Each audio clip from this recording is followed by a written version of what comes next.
atas.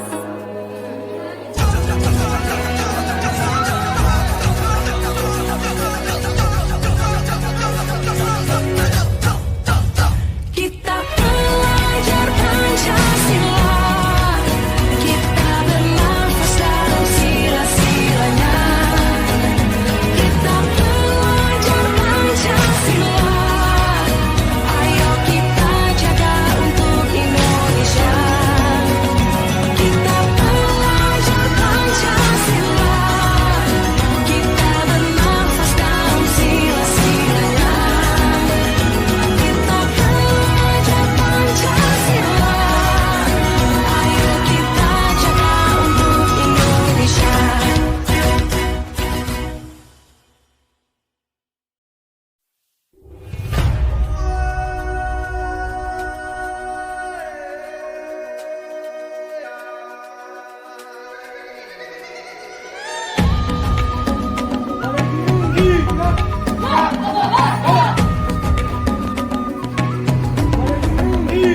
Bangun dan bukalah matamu, saatnya meraih mimpimu.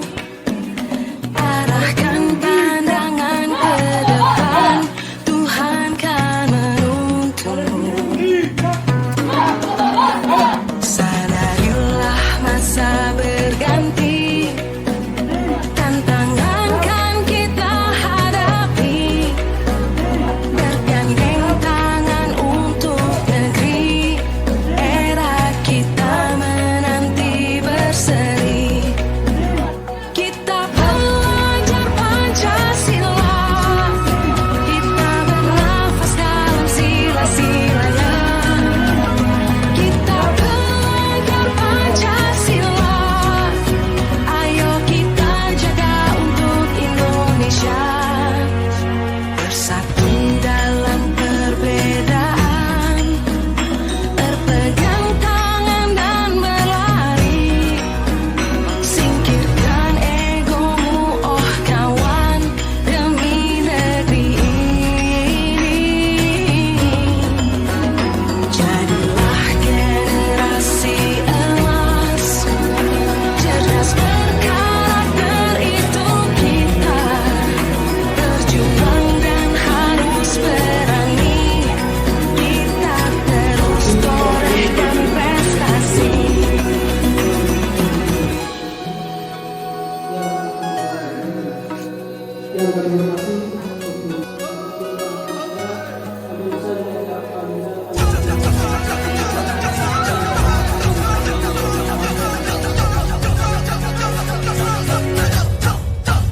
Kita pelajar Pancasila, kita bernafas dalam sila-silanya. Kita pelajar Pancasila, ayo kita jaga untuk Indonesia. Kita pelajar Pancasila, kita bernafas dalam sila-silanya. Kita pelajar Pancasila, ayo kita jaga untuk Indonesia. Yang banyak mendapatkannya berarti dia anak yang peduli. Yang cuek biasanya anak yang tidak peduli. Silakan, beda. Pribadi anak masing-masing beda. Yang banyak mendapatkannya. Bangun dan bukalah matamu, saatnya meraih mimpimu. Arahkan pandangan ke depan, Tuhan kan menuntunmu. Sadarilah masa berganti, tantangan kan kita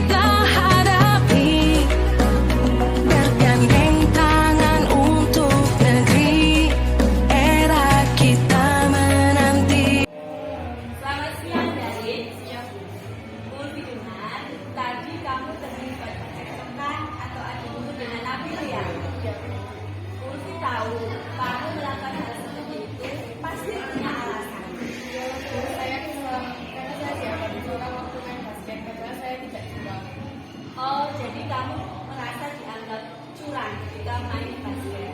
Mungkin Bu juga akan merasakan hal yang sama ketika Bu dianggap main curang, saya juga tidak akan menerima. Tapi Darin masih berusaha tidak melakukan hal yang lebih lagi, misalnya memukul. Itu sudah bagus. Nah, Darin kira-kira keyakinan kelas mana yang tidak sesuai dengan tindakan Darin tadi?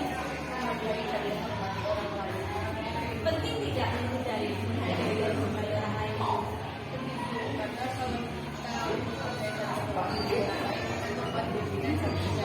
Ya, setuju. Dengan menghormati dan menghargai orang lain, kita akan lebih nyaman. Kalau begitu Darin bersedia untuk memperbaikinya? Kalau Darin bersedia, kira-kira nanti Darin ingin seperti apa? Ingin menjadi orang seperti apa? Bertanggung jawab. Kira-kira kalau menjadi orang yang bertanggung jawab itu perasaannya bagaimana? Nyaman dan bangga. Baiklah, kalau begitu Darin bersedia tidak untuk besok dan seterusnya tidak akan mengulanginya lagi?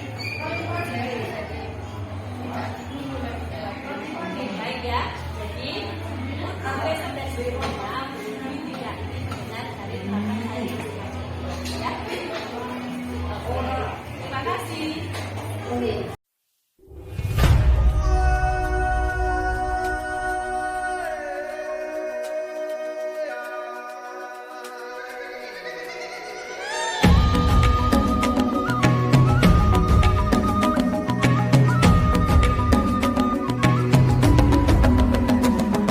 Selamat siang, baiklah.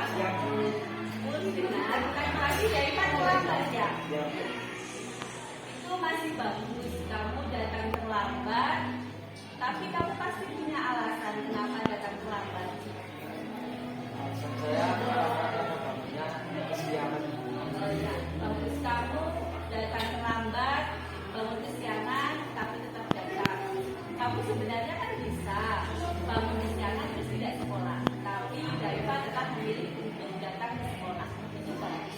Nah, kira-kira dengan kamu datang terlambat itu keyakinan kelas mana yang tidak sesuai? Berangkat ke sekolah lebih awal. Iya, berangkat ke sekolah lebih awal. Kira-kira penting nggak berangkat ke sekolah lebih awal itu? Kenapa? Karena berangkat lebih awal memajukan Oke, setuju. Dengan datang atau berangkat lebih awal, kamu akan merasa lebih siap mengikuti pelajaran. Daiva bisa nggak memperbaiki ini? Bisa ya? Kalau bersedia memperbaiki, kira-kira nantinya ingin jadi orang yang seperti apa? jadi orang yang bertanggung jawab. Bertanggung jawab, bagus. Kalau menjadi orang yang bertanggung jawab, kira-kira perasaannya bagaimana? Nyaman dan bangga. Bangga ya, karena bertanggung jawab. Oke, sekarang kita pikirkan bagaimana caranya biar Daiva besok bisa berangkat lebih awal. Ada ide nggak? Menggunakan alarm dan meminta tolong ibu untuk membangun. Oke, pasang alarm, meminta ibu untuk membangunkan. Bagus. Jadi besok bisa ya, dan seterusnya bisa datang lebih awal lagi, tidak akan terlambat lagi. Oke, terima kasih. Ya. Penyelesaian masalah yang dilakukan oleh Bu Ulfi terhadap kedua kasus ini bisa diterima dengan baik oleh Daiva dan Darin, dan juga dapat memberi motivasi intrinsik pada diri mereka. Semoga kedepannya tidak ada kasus-kasus seperti ini di kelas kami.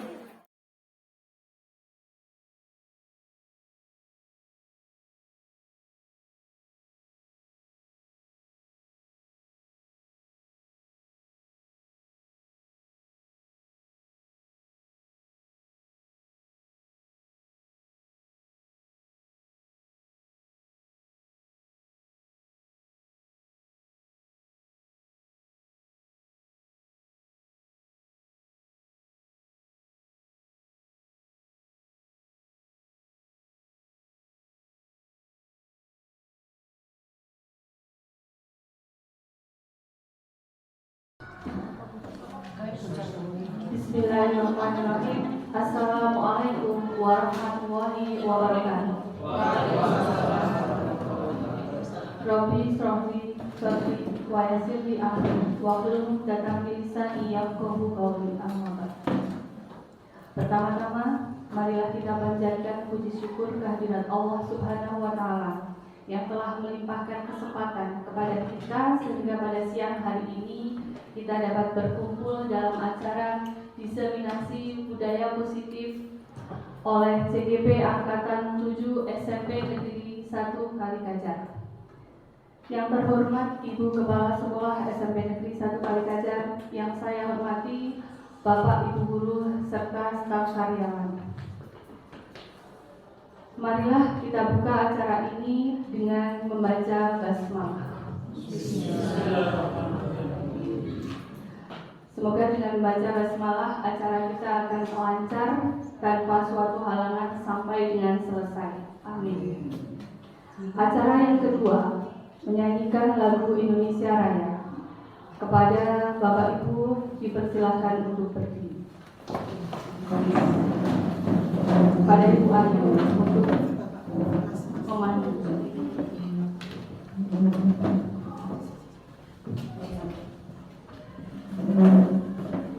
Hiduplah Indonesia Raya. Indonesia tanah airku, tanah tumpah darahku.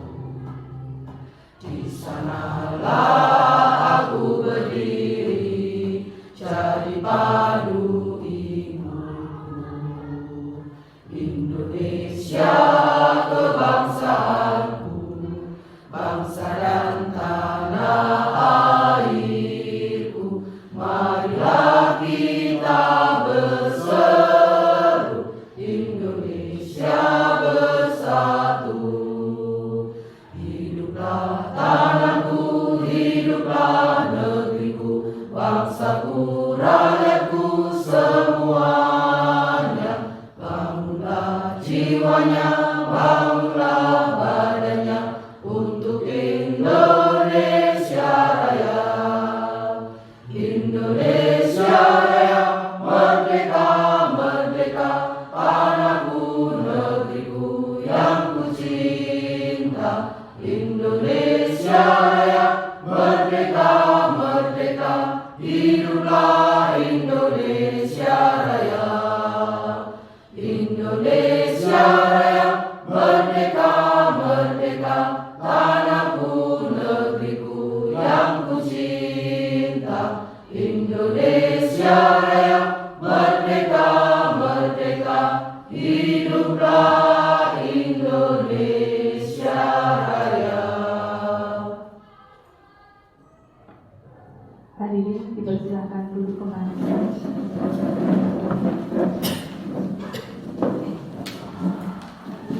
Acara yang ketiga, sambutan kepala sekolah, sekaligus membuka acara diseminasi budaya positif SMP Negeri 1 Kalikajar.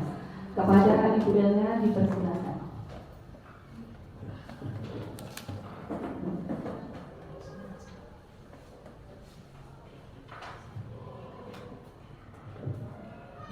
Bismillahirrahmanirrahim. Assalamualaikum warahmatullahi wabarakatuh. Alhamdulillah wa syukurillah wa la haula wa la quwata illa billah. Rabbi shrah li sadri wa yassir li amri wahlul 'uqdatam min lisani yafqahu qawli. Yang saya hormati Bapak Ibu Guru SMP Negeri 1 Kalikajar, pada hari ini patut kita bersyukur karena kita masih diberikan kesehatan dan juga kesempatan untuk mengikuti diseminasi budaya positif dari teman-teman kita calon guru penggerak angkatan ke-7.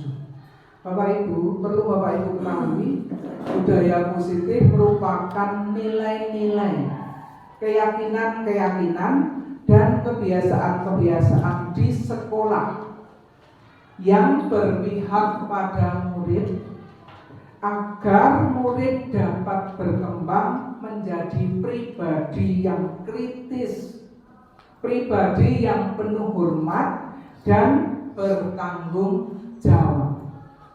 Terwujudnya budaya positif ini jelas memerlukan proses dan kolaborasi dari semua warga sekolah.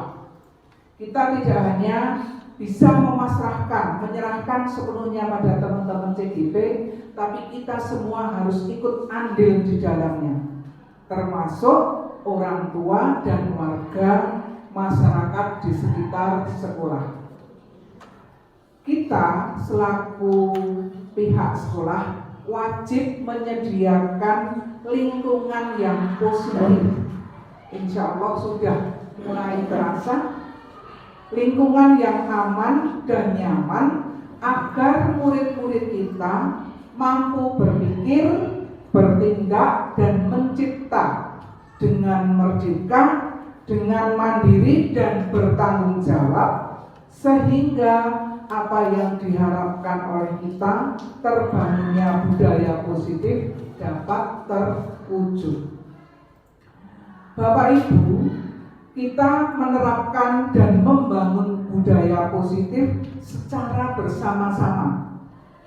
Tidak mungkin Pak Budi sendiri, Pak Muadin sendiri, Pak Beni sendiri, itu tidak. Tapi kita bersama-sama, dimulai dari mana? Dari diri kita sendiri, untuk selanjutnya bersama-sama dari semua guru, dan akan kita tularkan pada murid-murid kita. Kita akan membiarkan murid-murid kita tumbuh menurut kodratnya, yaitu kekuatan hidup lahir maupun kekuatan hidup batinnya. Dan mari kita berusaha untuk memperhatikan kodrat alam yang dimiliki oleh murid-murid kita. Barangkali selama ini belum, marilah sejak hari ini, detik ini, kita berusaha untuk bisa memperhatikan kodrat alam dari murid-murid kita. Mari kita juga berusaha untuk memahami bagaimana guru harus memposisikan diri saat berhadapan dengan murid. Murid ya murid, guru ya guru. Jadi jangan sampai seperti hanya murid kita menganggap kita temannya sendiri, sehingga barangkali sikap perilaku murid-murid kita terlalu kedua sama kita, atau mungkin barangkali kita, terutama ini yang bapak-bapak, merangkul murid-murid cewek, maksudnya ya untuk biar lebih lebih bisa melindungi, tapi ini bisa disalah tafsirkan oleh murid-murid kita sendiri. Nah, mari kita refleksi diri kita. Antara lain, sebenarnya kita itu guru seperti apa selama ini? Apakah sudah benar-benar bisa memahami kodrat alam murid-murid kita ataupun belum? Nah, dengan orang tua kita juga wajib melaksanakan kerjasama atau kolaborasi, sehingga kita dapat memastikan konsistensi antara di sekolah dengan di rumah. Kita bisa menyampaikan harapan pada orang tua tentang pelaksanaan budaya positif yang bisa dilakukan juga di rumah. Jadi tidak ada istilahnya di sekolah kita usahakan anak-anak berbudaya positif, tapi di rumah balik kanan. Hal seperti ini semoga tidak akan terjadi pada murid-murid kita. Dan kita juga punya kewajiban untuk bekerja sama dengan lingkungan sekitar kita, sehingga terwujud lingkungan yang kondusif dalam rangka membangun budaya positif. Saya kira itu sedikit pengantar dari saya. Atas izin Bapak Ibu yang hadir dan juga ridho dari Allah Subhanahu wa Ta'ala, kegiatan diseminasi budaya positif SMP Negeri 1 Kalikajar dengan mengucap Bismillahirrahmanirrahim saya nyatakan resmi dibuka. Kurang lebihnya mohon maaf, saya akhiri. Assalamualaikum warahmatullahi wabarakatuh.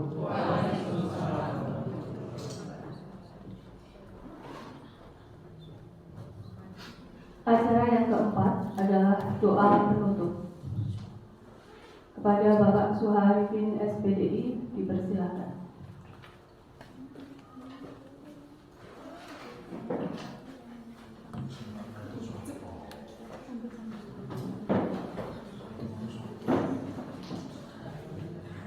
Assalamualaikum warahmatullahi wabarakatuh. Alhamdulillah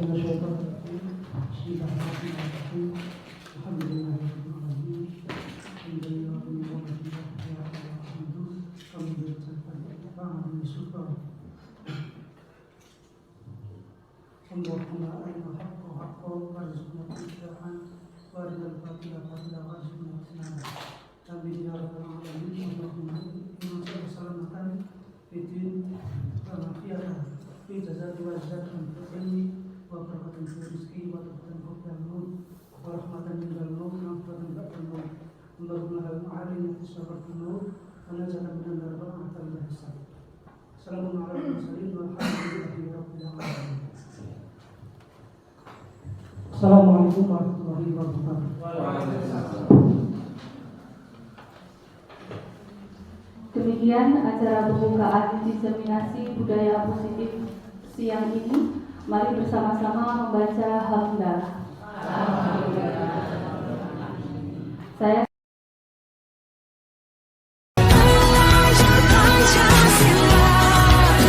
Kita bernafas dalam sila-sila. Kita belajar Pancasila. Ayo kita jaga untuk Indonesia.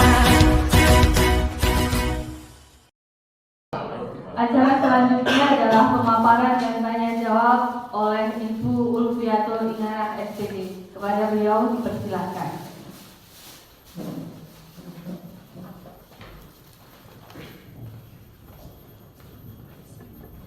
Terima kasih. Assalamualaikum warahmatullahi wabarakatuh. Yang terhormat Ibu Elna Amperawati SPD MPD selaku Kepala Sekolah SMP Negeri 1 Kalikajar, Bapak Sawin SPD MMPD, Bapak Budiono SPD selaku Wakil Kepala Sekolah yang saya hormati, tidak lupa Bapak dan Ibu Guru beserta staf dan karyawan SMP Negeri 1 Kalikajar yang saya hormati pula. Yang pertama dan utama, marilah kita senantiasa memanjatkan puji syukur kehadirat Allah Subhanahu wa Ta'ala yang telah memberikan nikmatnya kepada kita sehingga pada kesempatan ini kita dapat berkumpul di ruangan ini untuk melaksanakan diseminasi budaya positif oleh CGP Angkatan 7. Salawat serta salam senantiasa tercurah kepada junjungan kita Nabi Agung Muhammad SAW yang senantiasa kita nantikan syafaatnya kelak di yaumul akhir. Bapak Ibu yang saya hormati, yang pertama saya mengucapkan terima kasih atas kehadiran Bapak dan Ibu di ruangan ini. Kemudian yang kedua, saya juga minta maaf apabila kegiatan ini mengurangi sedikit kebebasan Bapak Ibu untuk melakukan aktivitas seperti biasanya. Perlu saya sampaikan bahwa pada kesempatan kali ini saya sebagai CGP Angkatan 7 mendapatkan tugas untuk melakukan aksi nyata pada modul 1.4 tentang budaya positif.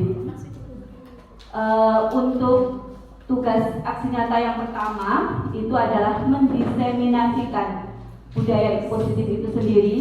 Kemudian yang kedua adalah menerapkan salah satu dari budaya positif yang ada. Budaya positif merupakan perwujudan nilai-nilai kebajikan yang berpihak pada murid. Memberikan pemahaman akan disiplin positif bagi murid sangat diperlukan karena sebagai guru kita punya kewajiban menuntun dan memfasilitasi sesuai dengan kebutuhan dan kodrat murid dalam mencapai kebajikan yang sudah disepakati, yaitu profil pelajar Pancasila.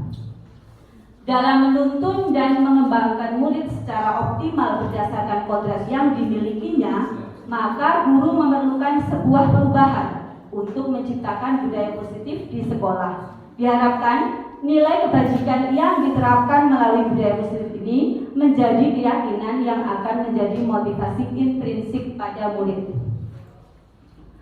Tujuan dari penerapan budaya positif.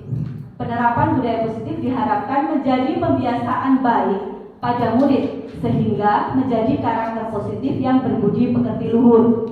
Tolak ukur keberhasilan dari penerapan budaya positif adalah murid terbiasa menghormati dan menghargai orang lain, menjaga kebersihan, bersikap sopan, berbahasa santun, serta bertoleransi. Nah, pada bagian yang pertama, diseminasi budaya positif. Saat mempelajari modul 1.4 ini, ada 7 poin yang kami dapatkan dari budaya positif itu. Yang pertama, perubahan paradigma belajar. Yang kedua, disiplin positif. Yang ketiga, motivasi perilaku manusia. Yang keempat, kebutuhan dasar manusia. Yang kelima, posisi kontrol guru. Yang keenam, keyakinan kelas. Dan yang ketujuh, segitiga restitusi.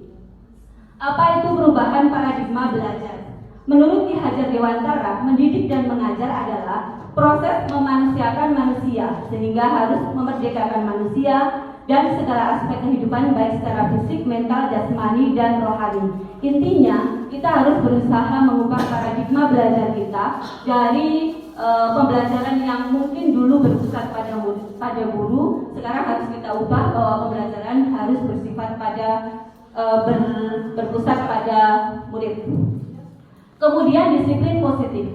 Ki Hajar Dewantara menyatakan bahwa di mana ada kemerdekaan, disitulah harus ada disiplin yang kuat. Karena adanya kemerdekaan tanpa ada disiplin yang kuat, itu akan mustahil terjadinya suasana yang kondusif, tidak akan. Nah, bila mana tidak ada disiplin yang kuat, maka atasan boleh mendisiplinkan kita. Itu menurut Ki Hajar Dewantara.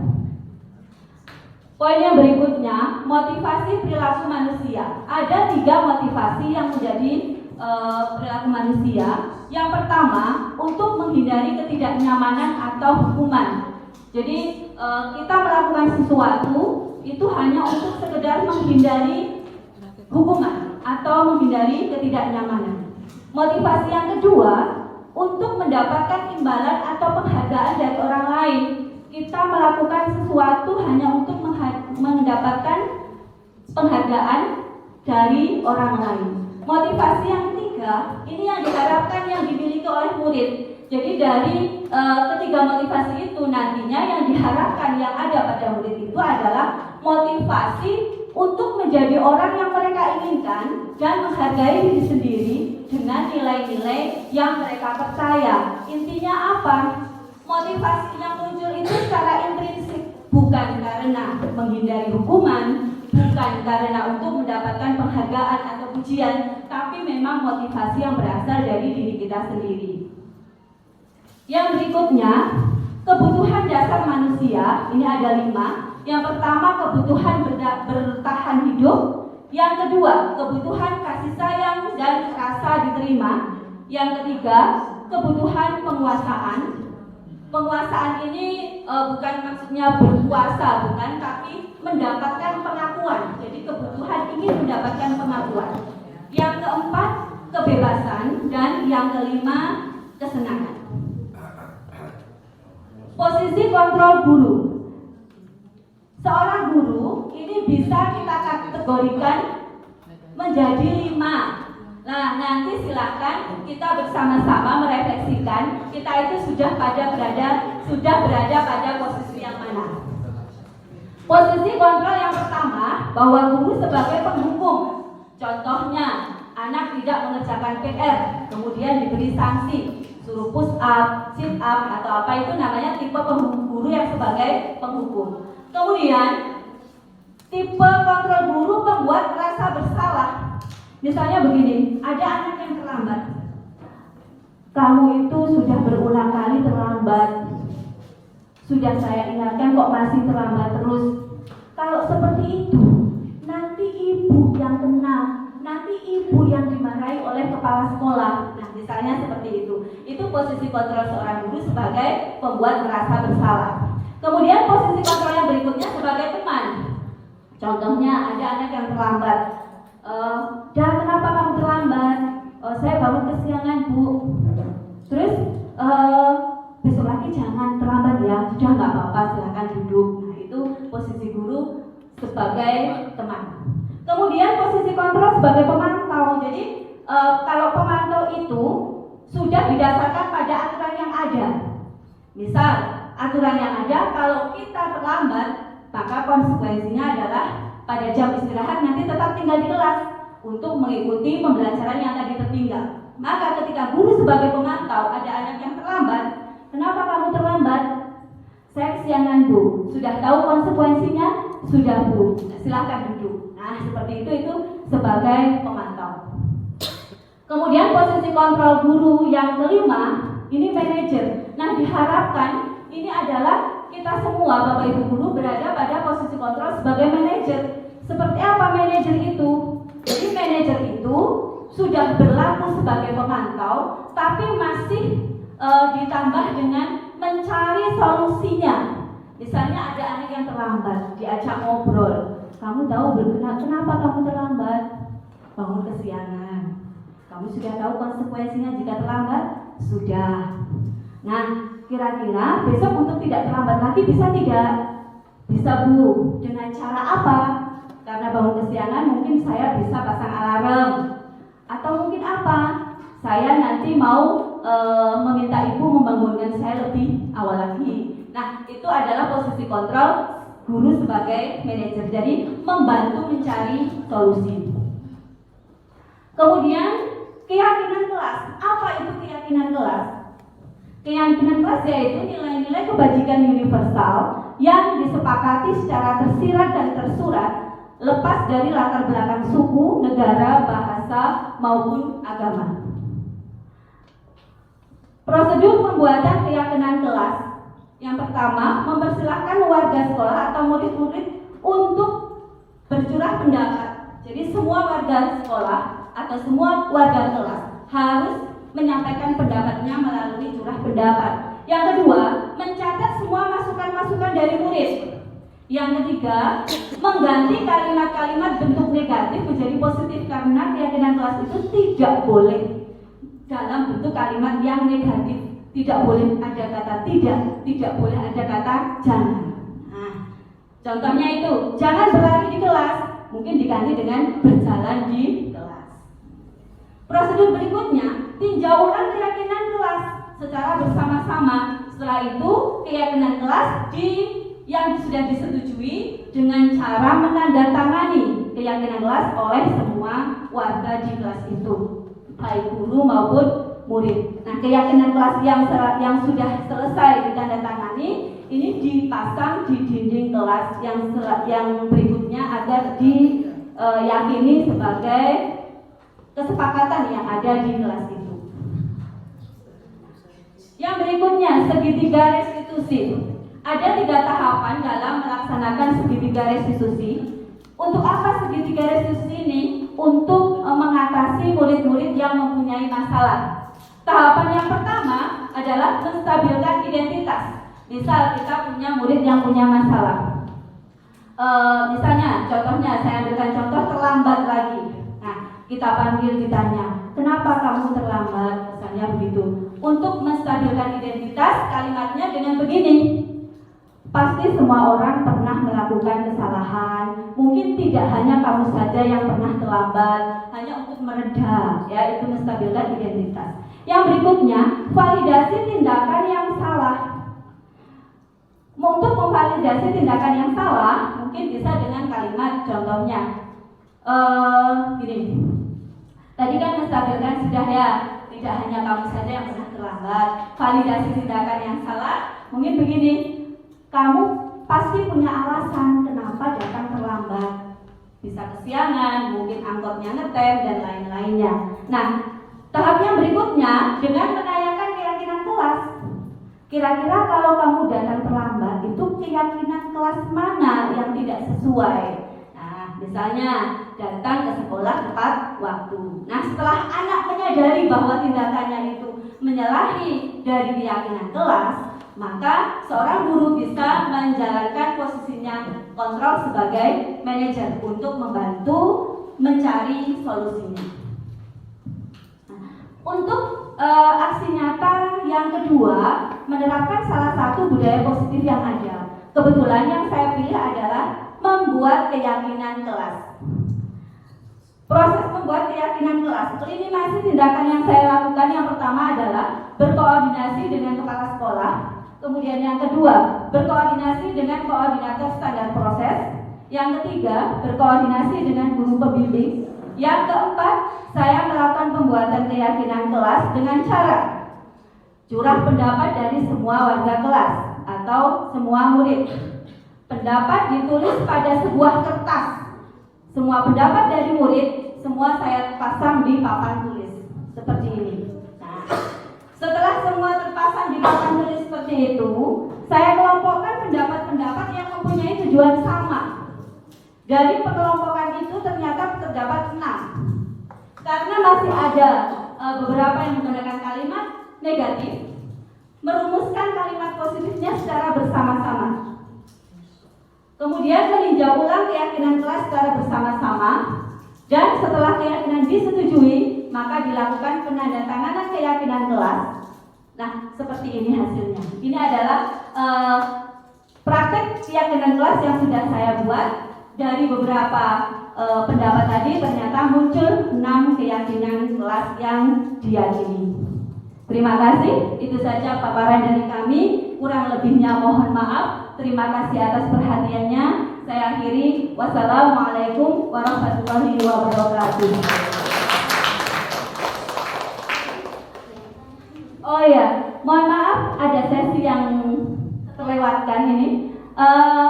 Sebelum sudah terlanjur ditutup nggak apa-apa ya. Mungkin ada barangkali Bapak Ibu yang mau bertanya, saya persilakan. Oke, silakan Bu Ilmi.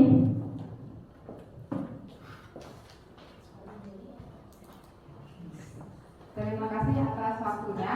Saya ingin bertanya kepada Bu Urfi, dalam pembuatan keyakinan kelas yang sudah dipraktekkan dalam aksi nyata itu, adakah kendala yang dihadapi oleh Bu Urfi? Dan jika ada, kendalanya itu seperti apa? Terima kasih. Terima kasih. Saya coba langsung jawab. Jadi saya memang menemukan beberapa kendala. Salah satunya adalah ini. Dari curahan pendapat dari murid-murid itu tidak semuanya menggunakan kalimat positif, tapi masih banyak yang menggunakan kalimat negatif. Akhirnya saya membantu membuat atau mengubah kalimat negatif itu menjadi kalimat positif. Namun itu sudah bisa teratasi. Terima kasih. Cukup nggih. Saya akhiri untuk yang kedua kalinya. Wassalamualaikum warahmatullahi wabarakatuh.